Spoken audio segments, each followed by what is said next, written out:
ეს 4 წლის დუდაა. ბიჭუნა ტყეში ფერმის ტერიტორიაზე ცხოვრობს. ბავშვი მოწყვეტილია გარე სამყაროს, ადამიანებს. იმ შემთხვევაში, თუ ეს პროცესი სასწრაფოდ არ შეჩერდება, ბიჭუნა თანდათან მაუგლად გადაიქცევა. ტყეში ბავშვი მეორე ჯგუფის ინვალიდ დედასთან ერთად ცხოვრობს. დღისით ისინი ადამიანებს ვერ ხედავენ, მხოლოდ ქათმების კაკანი ესმით, ღამით კი მგლების ყმუილი. უსახლკარო დედაშვილისთვის ადგილობრივმა ხელისუფლებამ ქირის გადასახდელად 120 ლარი გაიმედა. ამ თანხის აფასურად კი ვინ მიაქირავებდა თუნდაც ერთ ოთახს. ამიტომ მარტოხელა დედა იძულებული გახდა, რომ ტყეში ფერმის ტერიტორიაზე არსებულ ამ საშინელ ქოხში ეცხოვრა თავის ბიჭუნასთან ერთად. მე გამოვდივარ ამ სახელმწიფოს მსხვერპლი და ჩემი შვილი.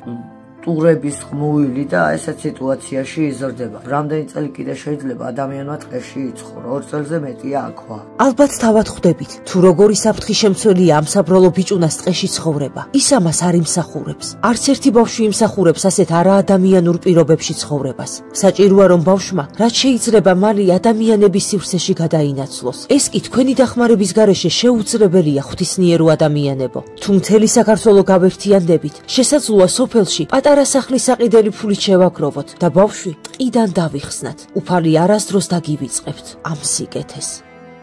გადარიცხეთ ნებისმიერი თანხა ჩერნოვეცკის ფონდის ოფიციალური საიტის მეშვეობით.